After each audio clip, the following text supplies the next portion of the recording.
La matrice des risques est un outil indispensable pour communiquer et anticiper sur les blocages potentiels de votre stratégie achat. La cartographie des risques revient à dresser une liste exhaustive des risques basés sur les événements susceptibles de provoquer, de stimuler, d'empêcher, de gêner, d'accélérer ou bien de retarder l'atteinte des objectifs, que leur source soit ou non sous le contrôle de l'organisme. Il vous faudra donc gérer et anticiper les obstacles à l'accomplissement de votre processus achat standard. Pour cela, vous devez comprendre les risques pour les répertorier, les classer, les gérer et enfin les piloter. Votre objectif, c'est de maîtriser l'ensemble des enjeux économiques et définir des plans de prévention le plus tôt possible dans votre stratégie achat.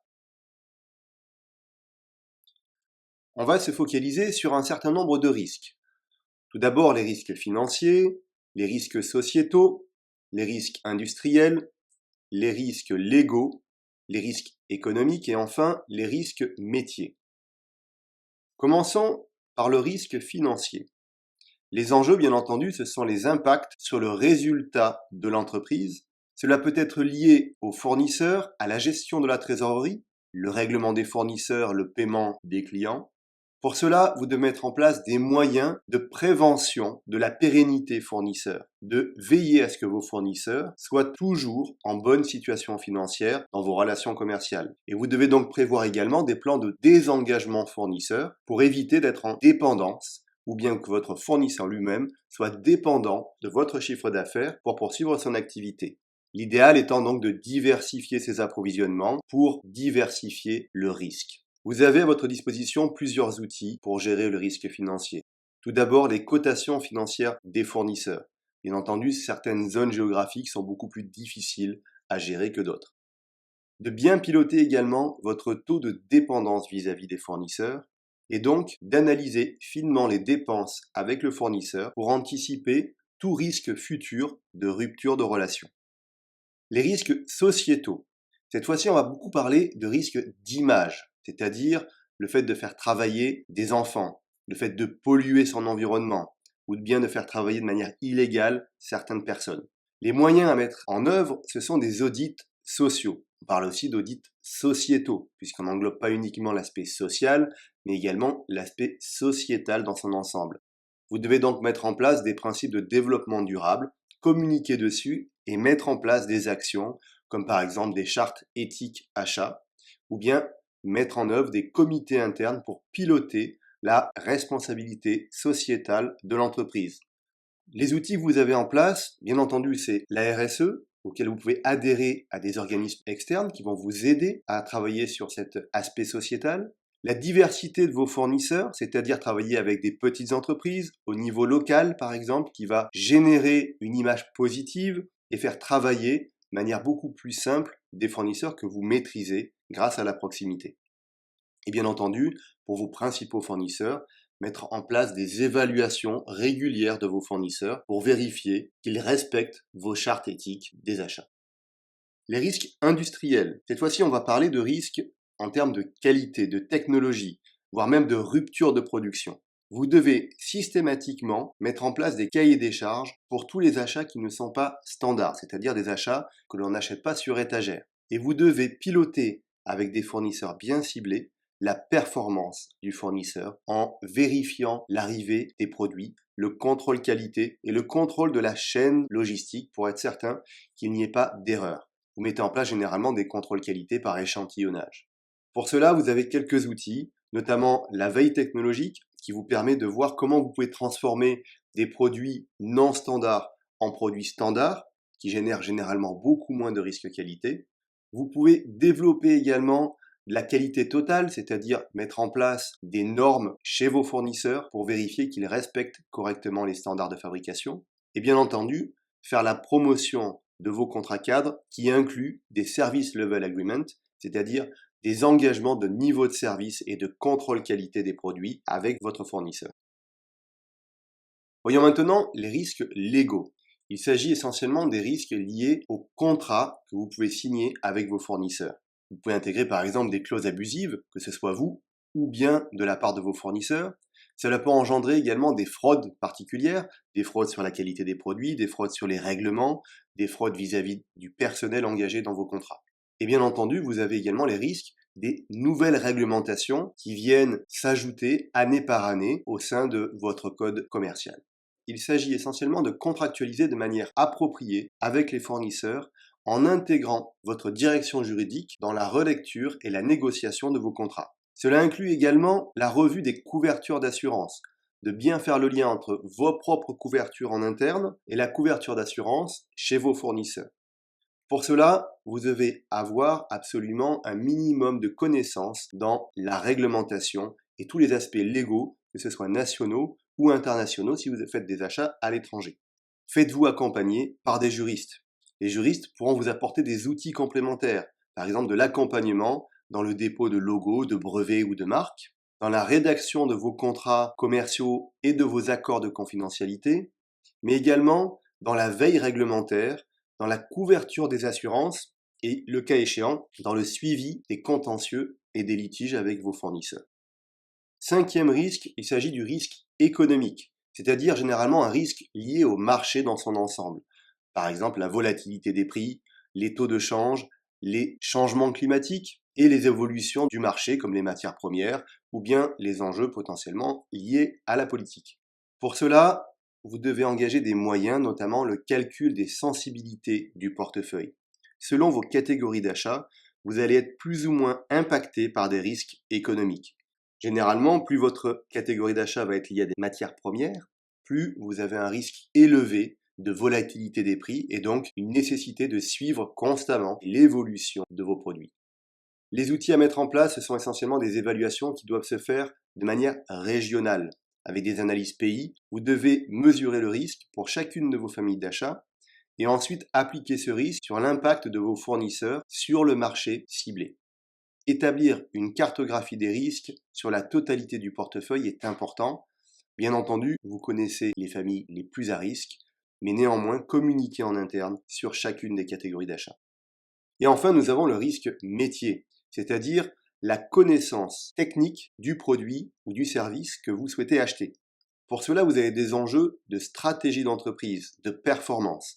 Vous devez maîtriser absolument ce que vous sous-traitez pour être en mesure, le cas échéant, de déplacer le risque métier vers un autre fournisseur. La politique du risque permet donc de gérer et de maîtriser les risques internes.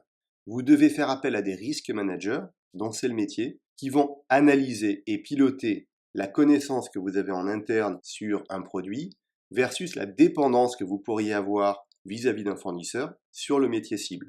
La plupart du temps, les risques métiers, vous devez les gérer de manière digitale, en mettant en place des systèmes d'information et en mettant des dispositifs de surveillance qui vont aller traquer en permanence la connaissance du marché sur la technologie. La matrice des risques va donc vous permettre de vous poser un certain nombre de questions et de visualiser graphiquement quelles sont les familles d'achat qui sont les plus à risque pour votre projet achat. Tout d'abord, vous trouvez sur cette matrice des risques l'axe des ordonnées qui correspond aux impacts internes, c'est-à-dire les risques que l'entreprise, par nature en général, doit maîtriser pour assurer la pérennité de sa production. Sur l'axe des abscisses, vous allez maîtriser l'occurrence, c'est-à-dire le risque de survenance à court terme, à moyen terme ou à long terme, que le marché exerce sur les achats de l'entreprise. Nous allons donc appliquer une méthodologie permettant de cibler les risques pour vos projets achats. Tout d'abord, il faut maîtriser absolument votre process de A à Z, c'est-à-dire le source to contract ainsi que le procure to pay. En effet, vous obtenez des risques au niveau du sourcing pour trouver vos fournisseurs, mais également au niveau des approvisionnements pour être certain que les produits arrivent en bonne quantité et en bonne qualité au niveau de vos usines. Première étape, listez tous les risques que vous pouvez imaginer, même les plus faibles. À partir de ces risques, vous devez les pondérer et les évaluer, c'est-à-dire notamment gérer l'impact et l'occurrence. À partir de là, vous allez pouvoir hiérarchiser les actions à mettre en œuvre sur chacun des risques identifiés. Et la matrice va donc vous permettre de vous focaliser sur les risques les plus importants. L'objectif est donc de lister, de pondérer et d'évaluer l'impact des risques au sein de votre organisation.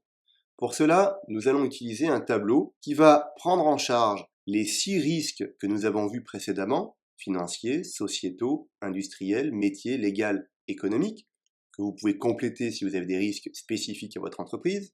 Et vous allez devoir donc travailler sur l'impact de ces risques en termes d'effets sur votre entreprise, les impacts internes, l'occurrence, c'est-à-dire est-ce que ce risque arrive régulièrement ou est-ce qu'il est particulièrement rare, et la combinaison de l'impact interne et de l'occurrence va vous donner la criticité de ce risque, c'est-à-dire la focalisation que vous devez donner sur ce risque en termes de stratégie.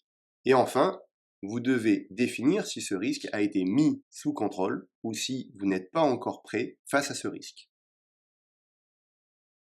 Voyons tout d'abord les impacts internes. Comme je vous le disais, l'objectif, ça va être donc de lister, de pondérer et d'évaluer l'impact des risques au sein de votre organisation. Pour cela, vous prenez chacun des risques qui correspondent à des impacts internes à votre entreprise et vous les pondérez de manière à ce que vous identifiez qu'on est sur des risques bas, modérés, significatifs, majeurs ou catastrophiques. Et à partir de là, vous pouvez gérer quel est l'impact en termes social, c'est-à-dire l'impact humain. Est-ce que vous avez des dangers pour vos salariés ou les clients? Est-ce que vous parlez d'impact de réputation, c'est-à-dire d'image? Des impacts sur les opérations, la production notamment des produits, ou bien un impact financier, donc qui va impacter les résultats de votre entreprise. L'autre aspect à prendre en compte, c'est l'occurrence, c'est-à-dire de définir la fréquence d'apparition des risques dans votre organisation. Pour cela, de la même manière, vous gérez l'impact de ces risques et de cette occurrence, rare, ponctuel, possible, souvent ou fréquent. Et pour chacun des risques, vous devez définir s'il s'agit de risques qui arrivent moins d'une fois par an, chaque trimestre, chaque mois. La criticité des risques, c'est donc la combinaison entre l'impact interne et la probabilité d'occurrence. Dans la matrice des risques, vous retrouvez 4 parties qui vous permettent de prioriser les risques. Tout d'abord, les risques faibles, qui génèrent en général entre 1 et 4 points. Ils n'ont pas d'impact sur les objectifs ou la performance de l'entreprise, et les dégradations sont très limitées, voire sans impact sur le bilan et l'intégrité du produit final. Ce sont donc des risques que vous connaissez, que vous pouvez absorber et qui nécessitent peu de prévention pour les maîtriser. Vous avez ensuite les risques modérés, entre 5 et 10 points. Ces risques modérés ont un fort impact sur le déroulement de l'activité achat, avec la possibilité de forte dégradation des performances de l'entreprise et son impact sur son bilan. Il n'y a pas d'impact sur l'intégrité de l'entreprise. Sur ce niveau de risque, l'entreprise survivra quoi qu'il arrive, malgré les perturbations que cela peut générer. Le risque critique commence à devenir particulièrement important. L'impact est très fort sur l'ensemble de vos objectifs achats et cela peut dégrader l'intégrité de l'entreprise et la pérennité même de votre entreprise. Vous devez donc avoir une focalisation et un plan de remédiation pour cette typologie de risque. Et enfin, les risques élevés. Les risques élevés correspondent à une perte d'intégrité de l'entreprise et un impact sur la pérennité de l'entreprise immédiat. Vous devez absolument avoir un plan de remédiation prêt en avance pour être capable de réduire ce risque plutôt sur une zone de risque critique. L'objectif est donc de calculer votre niveau de risque pour votre organisation entre les impacts internes des risques et la probabilité d'occurrence de ce risque dans votre entreprise. Le contrôle des risques passe par plusieurs niveaux de maturité. Tout d'abord, le contrôle des risques informel, c'est-à-dire que vous n'avez pas de processus documenté et la gestion des risques va reposer uniquement sur des initiatives individuelles de vos salariés ou bien de votre fournisseur. Le niveau suivant, c'est l'ébauche de risques. Vous avez identifié des risques, vous savez gérer les différentes façons de piloter ces risques, mais vous n'avez aucune vision globale ni aucun processus rigoureux établi pour contrer les risques qui pourraient survenir. Le niveau suivant est un niveau que l'on appelle défini, c'est-à-dire que vous avez un cadre traitant l'évaluation et les actions sur chacun des risques. La direction a cette fois-ci une vue d'ensemble sur les risques possibles. Ensuite, vous avez la maturité complète, c'est-à-dire intégré, où vous mettez en place des outils et des procédures de management du risque avec des évaluations et des reportings établis fréquemment pour la mise à jour et la mise sous contrôle de chacun de vos risques. La maturité totale et optimisée, c'est la maturité de gestion de risque par des analyses de risque intégrées dans la stratégie globale de l'entreprise et dans la stratégie des acheteurs. Et vous mettez en place des systèmes de détection des risques de manière préventive. Chacune de ces 5 étapes de maturité de gestion des risques vous permet d'évaluer votre positionnement actuel vis-à-vis d'une maturité complète. La gestion des risques passe donc par une première étape qui est l'identification, c'est-à-dire la cartographie des risques, puis par l'analyse de ces risques en termes d'importance pour votre entreprise, de criticité et de fréquence, qui vous permet ainsi de hiérarchiser les risques sur lesquels vous devez intervenir en priorité. À partir de là, vous mettez en place des plans d'action, c'est-à-dire des plans de remédiation, avec des fiches de suivi du risque pour pouvoir le piloter le jour où il pourrait apparaître. Et enfin, régulièrement, vous devez contrôler que les risques et les plans d'action sont bien mis en place et que chacune des personnes dans le processus est au courant, est formée et est compétente pour gérer le risque ciblé. Cela nécessite donc une communication régulière et importante auprès de l'ensemble de votre organisation sur l'ensemble des risques que vous avez identifiés en tenant compte de la priorité que vous venez d'identifier grâce à votre matrice des risques. Maintenant que vous avez évalué les risques dans votre entreprise, nous allons focaliser sur l'analyse SWOT, c'est-à-dire l'analyse des forces, des faiblesses, des opportunités et des menaces, à la fois au sein de votre entreprise, dans votre projet achat, mais également vis-à-vis du marché.